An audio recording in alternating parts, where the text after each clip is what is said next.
ada air, ambil minum. Oh, begitulah mereka bersedekah air minum. Sejuk sekali air di Mesir ini, padahal di tengah gurun pasir, panas. Kenapa sejuk? Kami tengok dalam tembikar, rupanya lumutnya tebal betul. Tak pernah dibersihkan. Anak-anak katak pun banyak.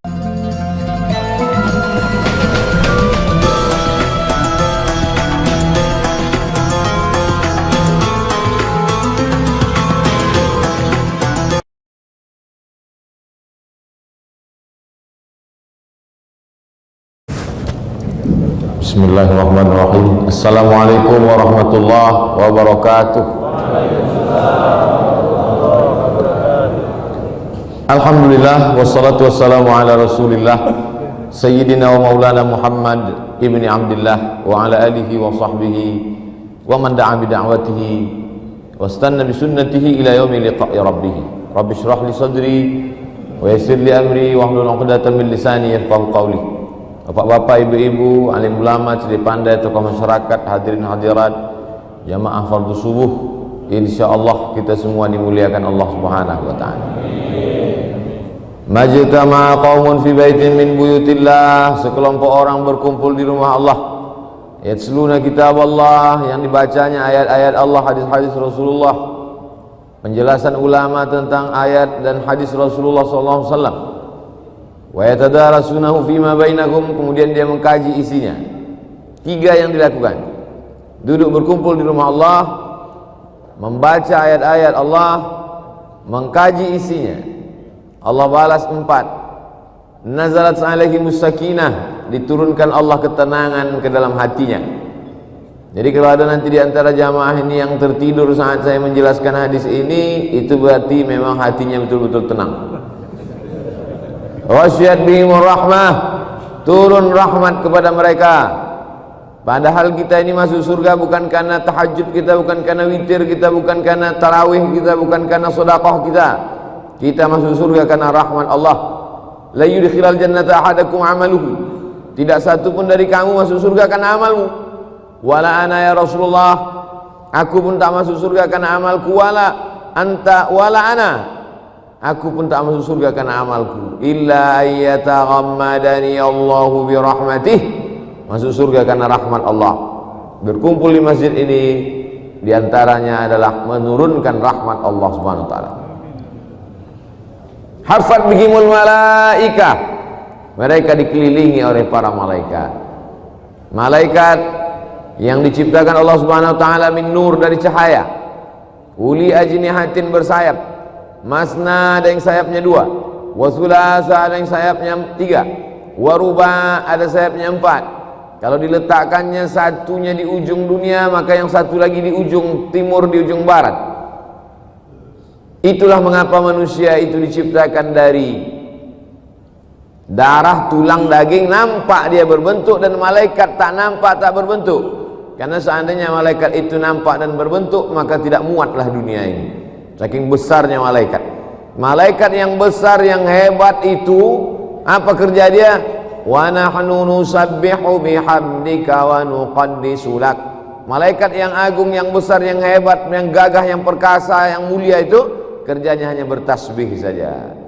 Sedangkan manusia yang diciptakan dari yang hina, yang hitam, yang bau, yang busuk itu, busuk juga perbuatannya.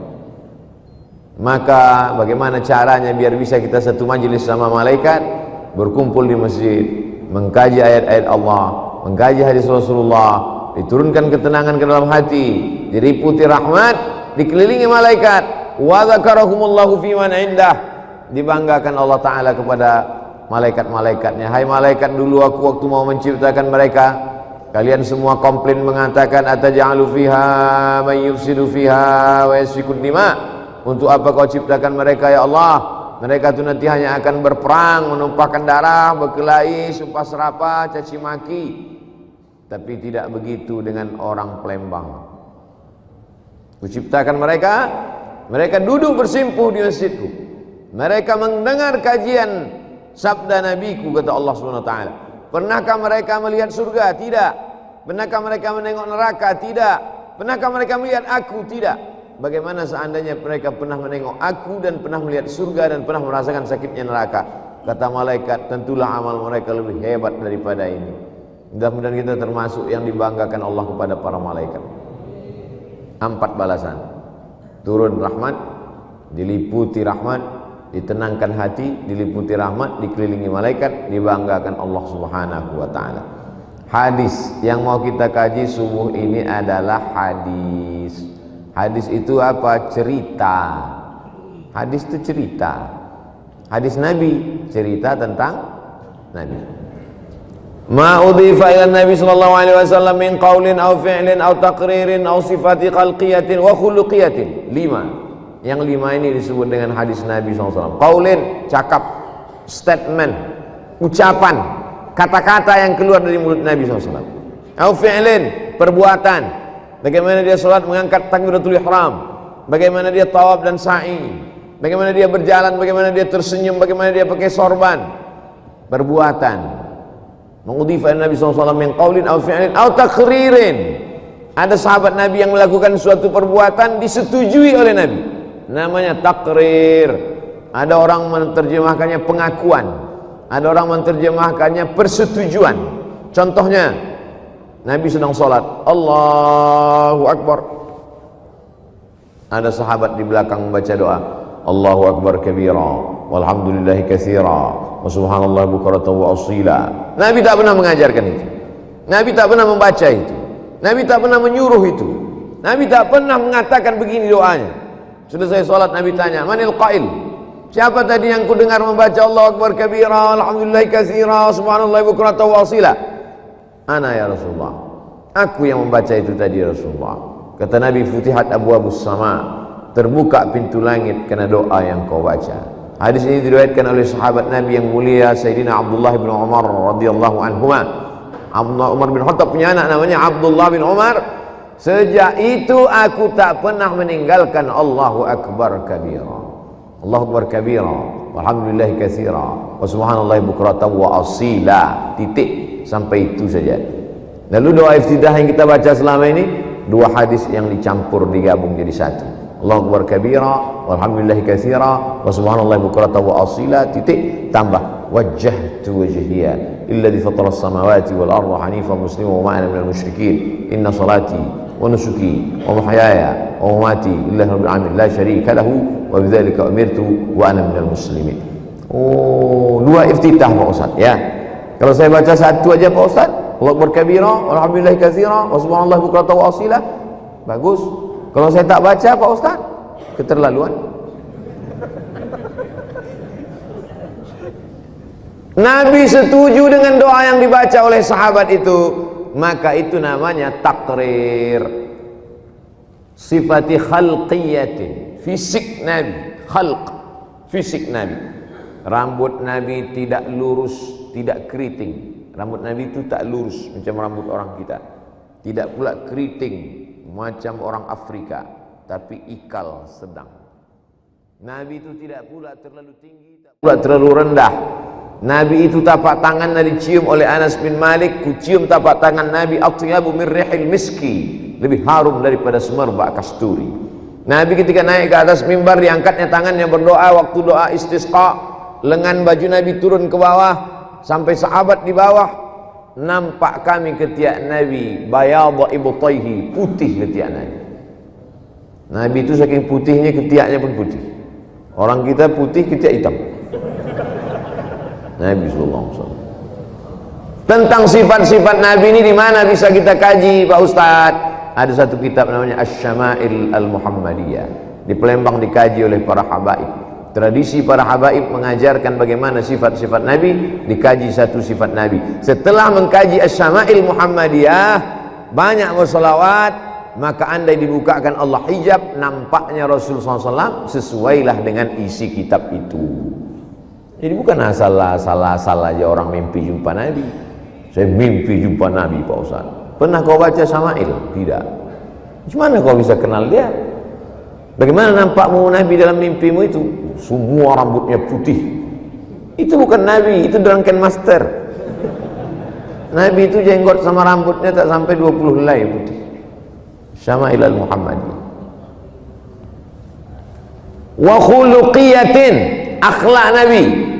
Apa beda perbuatan dengan akhlak? Akhlak itu adalah perbuatan yang tidak lagi orang berpikir saat melakukannya, tak mikir-mikir lagi. Di tepi jalan nampak orang susah, tolonglah Pak, belum makan dari pagi, langsung kasih. Itu namanya akhlak. Tolonglah Pak, belum makan dari pagi, tengok dompet, mikir dulu, yang 100 sampai 50, itu belum akhlak. Akhlak itu tanpa berpikir, otomatis, spontan. Itulah yang disebut dengan akhlak. Jadi kalau nanti ada orang menyebut, disebutkan dalam hadis, apa hadis itu? Ma'udhifa ila Nabi sallallahu alaihi wasallam min qaulin aw fi'lin aw taqririn aw sifati khalqiyatin wa khuluqiyatin. 5 inilah yang disebut dengan hadis-hadis Nabi Muhammad sallallahu alaihi wasallam. Hadis itu ada tempatnya. Kalau ayat-ayat itu tempatnya dalam Quran. Di Quran itu ada namanya surah Al-Fatihah, Al-Baqarah, Ali Imran, An-Nisa, Al-Maidah sampai ke An-Nas.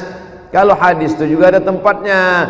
Ada namanya Sahih Al-Bukhari, ada namanya Sahih Muslim, ada namanya Sunan Abi Daud, ada namanya Sunan Nasai, ada namanya Sunan Tirmidzi, ada namanya Sunan Ibni Majah, ada namanya Sunan Musnad Ahmad bin Hanbal, ada namanya Sunan Ad-Darimi atau Musnad Ad-Darimi, ada namanya Muwatta Malik.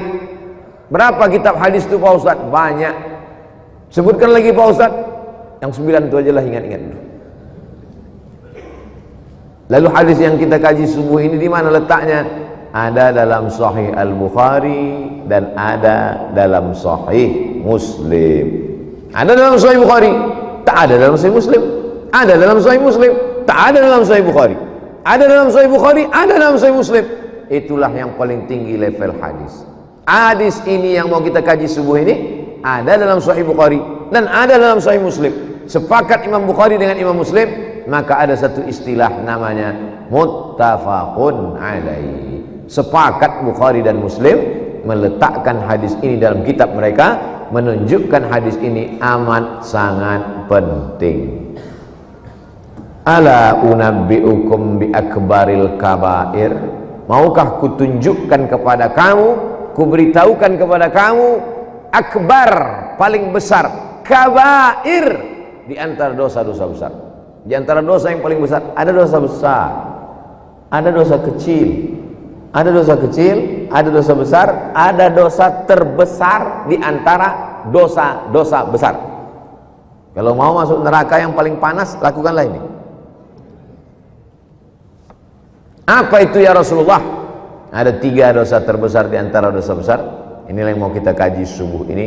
Yang pertama, al-isyraku billah, menjadikan ada yang lain disembah selain Allah. Namanya isyrak. Nama perbuatannya isyrak. Orangnya musyrik. Abu Jahal, Abu Lahab itu musyrik karena melakukan isyrak. Dia minta kepada selain Allah. Dia berkata ya Allah, tapi selain itu dia minta ya Lata, ya Allah, tapi selain itu dia minta ya Manat, ya Hubal, ya Jibti, ya Taghut, ya Naham. Sedangkan kita diajarkan ya Allah, ya Rahman, ya Rahim, ya Malik, ya Quddus, ya Salam. Walillahil asmaul husna. Allah punya nama-nama yang baik-baik, yang bagus-bagus. Fad'uhu biha. Mintalah, panggillah Allah. Tak boleh meminta kepada selain Allah. Idza sa'alta fas'alillah wa idza ista'anta fasta'in billah. 17 kali. Iyyaka na'budu. Jangan iyyaka na'budu was penasihat spiritual nasta'in. Iyyaka na'budu wa dukun nasta'in. Iyyaka na'budu wa tuyul nasta'in. Iyyaka na'budu wa nyiblorong nasta'in. Iyyaka na'budu wa sundil bolong nasta'in.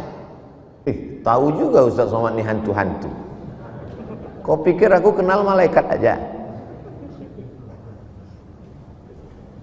Sejahat-jahatnya orang musyrik jahiliyah, dia masih menyembah Allah. Orang jahiliyah itu menyembah Allah.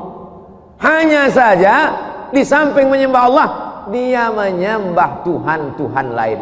Dibakar Nabi Tuhannya itu pada tahun 8. Pindah Nabi ke Madinah tahun 1, tahun 2, tahun 3, tahun 4, tahun 5, tahun 6, tahun 7, tahun 8. Masuk Nabi ke kota Makkah, dibakar Nabi semua Tuhan tu. Awalnya Tuhan, lama-lama jadi hantu. Dibakar Nabi semua Tuhan yang disembah oleh orang musyrik jahiliyah itu. Jumlahnya 360 Tuhan yang terbuat dari batu, terbuat dari perunggu, terbuat dari emas, terbuat dari perak, terbuat dari kayu, dan ada yang terbuat dari tepung terigu.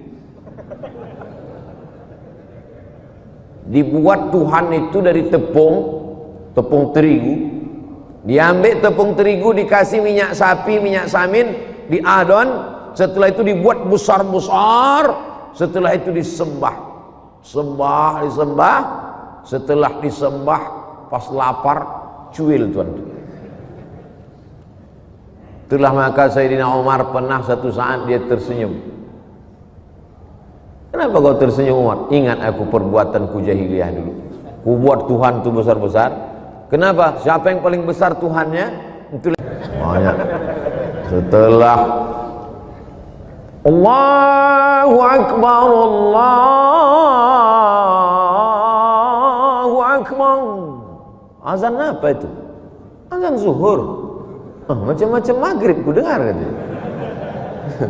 Rupanya bulan Ramadan ini semua azan ini mirip macam azan maghrib. Tadi waktu siang mau diminum rasanya air sungai Musi, sungai Kapuas, sungai Batanghari, semua sungai Nil mau diminum semuanya. Tadi siang semua makanan ini mau ditelan.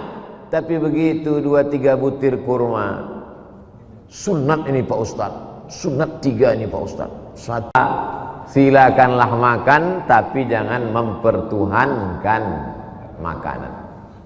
Ada orang mempertuhankan makanan, ada. Saking takutnya tak makan, sampai-sampai menghalalkan yang haram. Aku tahu nih korupsi Pak Ustaz, tapi kalau aku tak korupsi, anakku tak makan. Mempertuhankan makanan, mempertuhankan jabatan, mempertuhankan atasan. Hayya 'alas shalah, panggilan Allah jam 12 siang zuhur, nyantai aja deh. Kau tak ke masjid? Sholat itu dibuat Allah waktunya panjang, akhi. Tapi kalau udah atasan menelpon, besok kau datang ke kantor ya, siapa? Jam 7, 6.30 Pak. Jadi sebetulnya yang kau besarkan itu siapa? Allah atau atasanmu? Sholat bukan main lagi, angkat tangan, Allahu Akbar. Jam 3 sholat zuhur.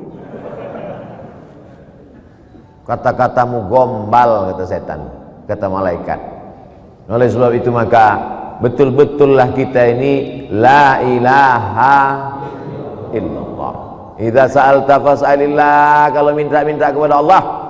Kalau anakmu meninggal, Allah tidak sedang benci kepada engkau, tapi Allah ingin supaya hatimu tidak bergantung kepada anak.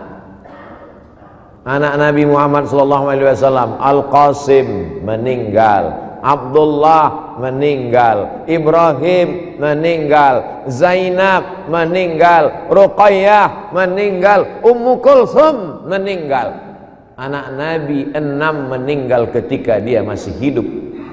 Kalau ayahmu meninggal, bukan Allah tak sayang kepadamu, tapi Allah ingin supaya hatimu hanya bergantung kepada Allah. Sebagaimana Allah membuat meninggal Abdullah, meninggal Aminah, tak ada tempat dia bergantung kecuali hanya Allah. Alam yajidka yatima fa'awa. Kau dulu yatim, tapi kau dilindunginya.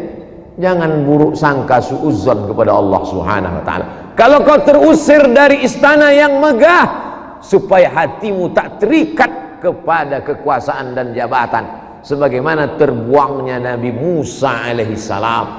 Nabi Musa itu tinggalnya di istana Fir'aun. Kau tinggal di istana mana? Istana Sultan Melayu. Kau tinggal di mana? Istana Kerajaan Pasundan. Kau tinggal di mana? Aku yang paling hebat. Di mana? Istana Fir'aun. Istana Fir'aun yang masih abadi sampai sekarang. Tiang-tiangnya terbuat dari batu-batu. Saking takjubnya orang Prancis, dibawanya tiang batu itu dari Mesir, diletakkan di tengah-tengah kota Paris, Prancis. Ustadz macam pernah aja ke Paris, hampir. Begitu mendarat pesawat, hampir menjijakkan kaki ke Eropa, tak bisa masuk, naik lagi, kena deportasi. Saking kan takjubnya orang Prancis, bagaimana bisa tiang besar ini diukir? Dibawa mereka pakai kontainer, naik kapal laut, menyeberang dari Mesir, menyeberang terusan Suez, mereka bawa ke Paris, Prancis. Dan mereka tidak hanya membawa batu-batu, patung-patung, mereka bawa mumi. Mumi itu apa Pak Ustaz? Kau tontonlah Mumi Return. Mumi, dibawa mereka mumi, dimasukkan ke laboratorium, diperiksa mereka berapa ratus ribu tahun umur mumi ini. Rupanya disitulah baru terbukti mumi yang ada itulah yang dulu mengejar-ngejar Nabi Musa di Laut Merah. Sampai ke tengah, Nabi Musa lepas, terkurung dia, mati. Inilah dia muminya. Lalu kemudian sampai berita itu kepada Musa Dayan. Musa Dayan jenderal yang matanya buta sebelah, macam bajak laut. Musa Dayan panglima angkatan bersenjata Israel, mendengar ada mumi di Paris, Prancis, datang dia bersama beberapa jenderal pasukan Israel. Mereka suruh dokter-dokter itu keluar, tutup pintu. Begitu ditutup pintu, mereka tinju mumi itu. Kaulah yang dulu mengusir nenek moyang kami dari Mesir gitu. Jadi orang Yahudi ini cerdas tapi bodohnya luar biasa. Dendam kesumatnya sampai itu pun ditinjunya. Buku tentang itu ada saya simpan di rumah, saya beli di Mesir. Gambar sampulnya gambar mumi Fir'aun, bercerita di dalam tentang jasad Fir'aun yang ditinju oleh Musa Dayan dan anak-anak buahnya di Mesir. Didengar cerita itu oleh Anwar Sadat, presiden Mesir, setelah gugurnya Gamal Abdul Nasir. Lalu kemudian naik Anwar Sadat. Anwar Sadat mendengar berita itu. Kalau begitu kata Anwar Sadat, pulangkan lagi mumi dari Paris. Dipulangkanlah lagi mumi dari Paris, diletakkanlah di museum di samping Sungai Nil, namanya Tahrir Square. Disitulah terbaring sekarang mumi itu. Kejam matanya. Masuk dalam kotak kaca, masuk ke dalam kotak kaca. Saya tengok dia dekat-dekat dari kotak kaca. Ini kotak kaca saya tengok, saya perhatikan hidungnya, matanya, kukunya. Pakai anduk aja dia, tak pakai baju, tak pakai celana, pakai anduk. Jadi kalau ada tetangga kita suka keluar rumah pakai anduk, itu mumi itu. Nanti sore, kau ini tadi ada disebut Ustadz Somad di Masjid Agung. Hah? Kenapa aku disebut Ustadz Somad? Kau mumi, kata dia. Mumi itu artinya ya mumi. Makanya anak-anak kita jangan diajarkan panggil mumi. Kalau nak panggil oma, oma aja. Panggil umi pun bagus. Ini sekarang banyak anak-anak mumi gitu. Mumi itu hantu. Nanti sama panggil omaknya hantu. Kemana cerita kita tadi? Kenapa sampai ke Fir'aun? Sejahat-jahatnya Fir'aun tidak pernah syirik. Fir'aun tidak pernah menyembah Lata. Fir'aun tidak menyembah Uzza. Fir'aun tidak pernah menyembah pokok kayu. Fir'aun tidak pernah menyembah binatang. Apa kata Fir'aun? Ana rabbukumul a'la. Aku adalah Tuhan kamu. Fir'aun tidak pernah syirik. Kenapa? Karena dia langsung mengatakan akulah Tuhan. Lebih ngeri dari syirik lagi. Dia mengaku dirinya Tuhan. Jadi sekarang pun ada juga orang yang mengaku dirinya Tuhan. Kalau dia bisnis, dia berhasil, dagangnya untung, rumahnya besar, mobilnya mewah, datang petugas dari Badan Amil Zakat Nasional Provinsi Sumatera Selatan datang minta zakat, mengutip zakat, apa kata dia? Ini semua hasil dari etos kerja saya, ini karena saya manajemen waktunya bagus, ini karena usaha saya. Baguslah kalau gitu Pak Fir'aun. Kalau gitu kami izin dulu Pak ya. Mantap penjelasan Bapak tadi. Apa? Kau bilang aku Fir'aun? Iyalah, apa beda cakap kau dengan cakap Fir'aun? Kau kan yang berkata ana rabbukumul a'la. Rabb itu 3. Rabb artinya mencipta, Rabb artinya merawat, menjaga, Rabb artinya memberi rezeki. Akulah yang menciptakan pekerjaan ini, akulah yang merawat dan menjaganya, akulah yang mengkasih kamu rezeki. Karyawan-karyawan, kalau bukan aku menggaji kalian tak makan kalian, kalau bukan aku yang mengasih kalian tunjangan, anak kalian tak bisa sekolah. Kalau ada bos-bos, direktur-direktur, atasan-atasan yang begitu ngomong di kantor, Fir'aun ini Pak. Jangan kau bilang kuat-kuat, tadi pecatnya. Buat aja update status. Alhamdulillah baru saja mendengarkan pengarahan dari Fir'aun. Tapi perhatikan juga, jangan sampai ada dia di dalam FB-mu. Kalau ada, tengoknya, akulah ini gitu ya. Bapak-bapak, ibu-ibu yang ibu-ibu tak ada sholat subuh di Masjid Agung? Ada? Saya tahu. Cuman saya mau menunjukkan bagaimana orang Palembang, Sumatera Selatan memisahkan antara shop laki-laki dan shop perempuan. Di tempat lain, shop itu dipisahkan hanya dengan kain saja. Kain, itu pun kainnya di bawah pinggang. Macam mana? Pernah tak tengok masjid? Pernah tak tengok masjid? Satir hijabnya kain di bawah pinggang. Kalau mau pasang pakai kain sampai ke atas. Sampai masjid dipakai kain setengah tiang. Yang sop belakang itu pula anak lajang. Yang di sop belakang anak gadis. Ghairil maghdubi alaihim waladdallin, kata imam di belakang. Amin.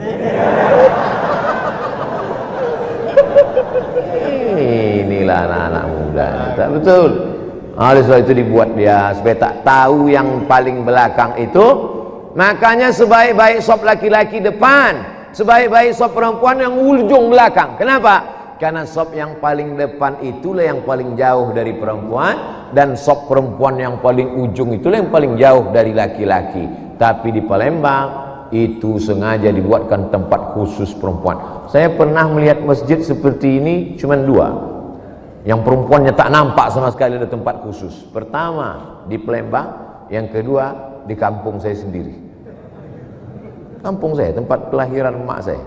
Di situ perempuan khusus ada tempat laki-laki, sebelah sama, sebelah kanan juga dibuat perempuan. Jadi ternyata dulu mungkin mereka ngajinya sama, karena kitab yang dibaca juga sama. Kitab yang dibaca Sayrus Salikin, lalu kemudian Syekh Muhammad Arsyad Al-Banjari. Ada ulama Madinah namanya Syekh Muhammad Abdul Karim Samman. Syekh Muhammad Abdul Karim Samman. Syekh Muhammad Abdul Karim As-Samman dari Madinah ini punya murid. Satu muridnya namanya Syekh Muhammad Arsyad Al-Banjari, satu lagi namanya Syekh Abdul Somad Al-Falembani, satu lagi namanya Syekh Fulan Al-Bugisi. Satu Bugis Makassar dari Sulawesi, yang satu Al-Banjari Kalimantan, yang satu Al-Falembani Sumatera. Tiga-tiganya di Masjidil Haram. Pulang ketiga-tiganya naik perahu, dan disitulah singgah. Sebelum pulang ke Banjarmasin, singgah di Palembang ini Syekh Muhammad Arsyad Al-Banjari, singgah dia kemari. Habis itu dari sini dia singgah ke Batavia. Waktu itu namanya bukan Jakarta, Batavia. Sampai di sana banyaklah kiblat-kiblat masjid itu yang tak tepat, diluruskannya arah kiblatnya dengan ilmu falak. Bukan macam sekarang, tentukan arah kiblat. Ini masjid kalian ini mengarahnya agak-agak ke Mesir ini, nyembah Fir'aun kalian ini.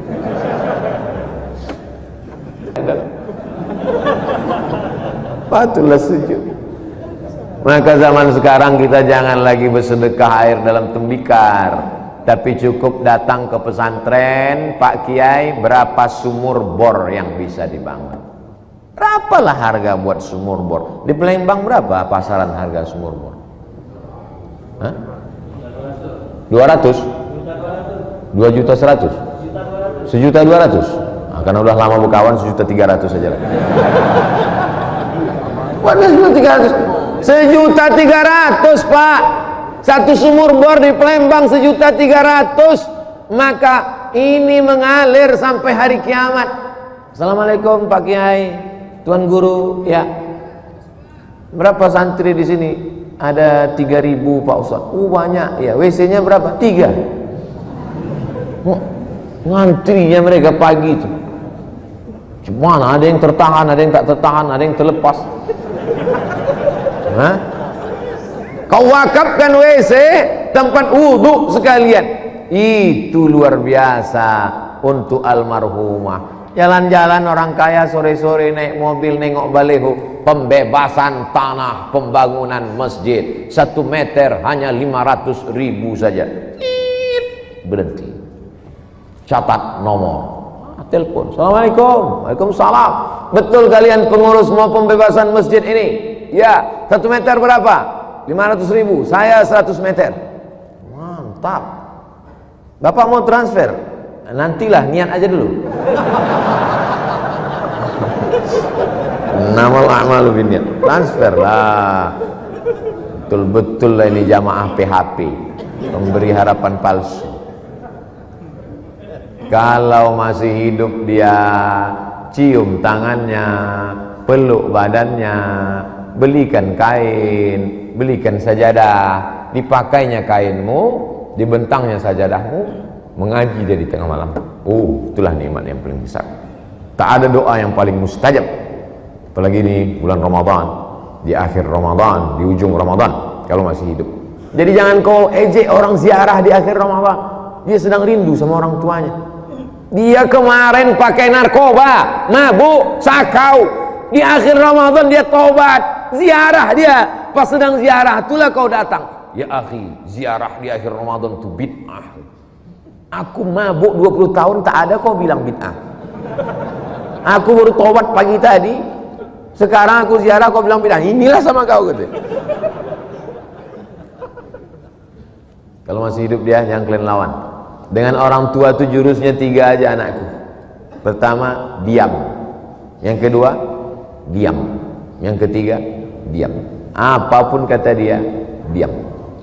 Jangan lawan, karena kalau lawan kau menyesal. Kalau saya balik, masuk saya ke rumah mak saya, apapun kata dia, saya diam. Dia kan orang sudah tua, 70 tahun. Lama-lama dia berhenti. Pas dia berhenti, ada lagi. Peluk badan. Kalau kau lawan, mungkin kau menang, mungkin kau hebat, tapi nanti lama-lama kau menyesal. Dan menyesalnya tak bisa dijemput. Kalau kata orang Melayu, risau hati tak tahu di mana mau dialamatkan. Sesudah dia mati, barulah kau mencakar dinding. Oh mak, pernah tak nengok orang maknya mati mencakar dinding?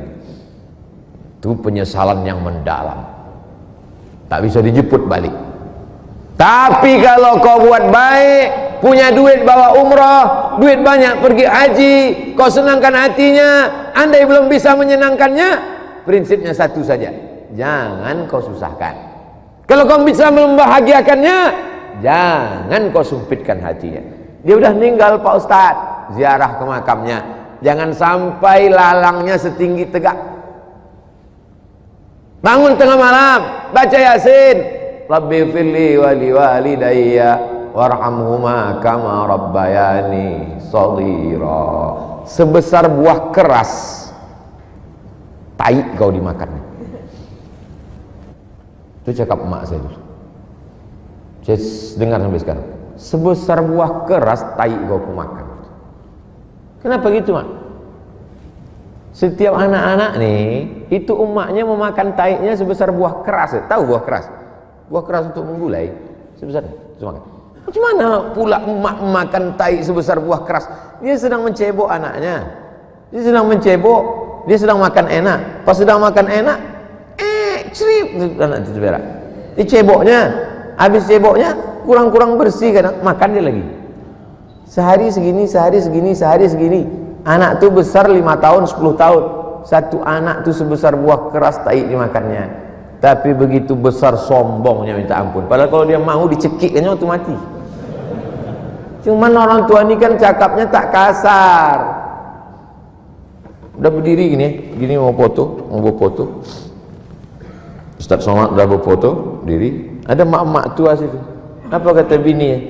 Mak, pinggir bentar ya mak, kami mau foto keluarga.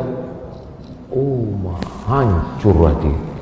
Dalam hati saya, aku kalau hidup makku, aku pegang mungkin tak lepas. Jadi halaunya pula mak. Mak, pergi bentar sana, kami mau foto keluarga. Mau saya mengamuk, takut saya tak jadi berfoto ni. Nanti kalau ada keluarga, jangan kalian buat begitu. Kan banyak tukang foto tu bisa mengcrop. Tak pandai mengcrop. Mari saya ajarkan. Gini cara mengcrop. Mengcrop foto tak tahu. Kenapa orang tua ini dihalau? Cuma mana perasaan dia waktu pergi? Senangkan hati. Uququl walidain, durhaka kepada orang tua. Maka dosa yang tak terampuni, na'udzubillah. Peminum khamar boleh jadi di dunia ini bahagia, tapi di akhirat dia kena. Tapi durhaka kepada orang tua akan dituntut di dunia, mendapat di akhirat. Berlinang air mata, berenang dalam kesusahan, tak akan pernah mengicap kebahagiaan. Bagi yang sudah meninggal dunia, tak ada cara lain kecuali berpuasa sampai pahala. Man mata, siapa yang mati, wa alaihi siyamun, punya utang puasa orang tuanya, soma'an waliyuhu, puasa dia, dihadiahkannya pahala puasanya sampai. Kenapa Ustaz buat suara ini tinggi? Kalau suaraku rendah nanti aku menangis, pengajian ini berhenti. Maka dibuat suaranya tinggi. Salat, selepas salat tengah malam kau berdoa, Allahumma fir lahu warhamhu wa'afihi wa'fu anhu waj'alil jannata maswahu. Tak pandai ku bahasa Arab Pak Ustaz, bahasa Melayu. Jadikan kuburnya istana-istana yang megah ya Allah, jauhkan dari azab ya Allah, sebagaimana dia sayang kepada aku. Berapa kali dia tak tidur malam gara-gara tangismu? Pernahkah kita bertanya berapa hari kita menangis? Ustaz memangnya pernah tanya? Pernah. Waktu hidup dulu saya tanya, mak, aku dulu waktu kecil menangis mak. Iya. Berapa lama aku menangis? Dari mulai subuh sampai subuh. Berapa lama? 7 bulan. Patutlah suara saya tak habis-habis ceramah. 7 bulan kata dia saya menangis dari subuh ke subuh. Tidur sedikit, nangis lagi. Tidur sedikit, nangis lagi. Berapa kali dia tak jadi pergi undangan gara-gara udah bagus pakaiannya tak jadi. Berapa kali dia tak jadi berganti baju hari raya gara-gara kita. Berapa kali dia dihalau dari tempat yang mulia gara-gara kita meraung di situ. Orang suruh tajam semua biji mata orang menengok dia. Pernah bismillahilladzi la yadurru ma'asmihi syai'un fil ardi wala fis sama' wa huwa samiul alim. Wa sallallahu ala sayyidina wa maulana Muhammad wa ala alihi wa sahbihi wa sallam. Walhamdulillahi rabbil alamin.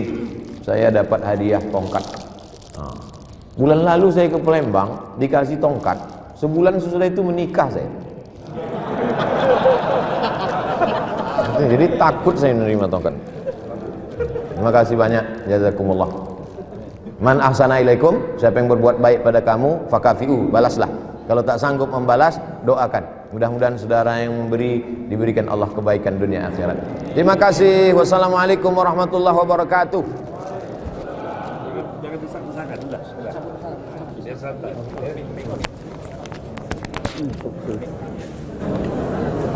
Buka jalan. Alhamdulillah.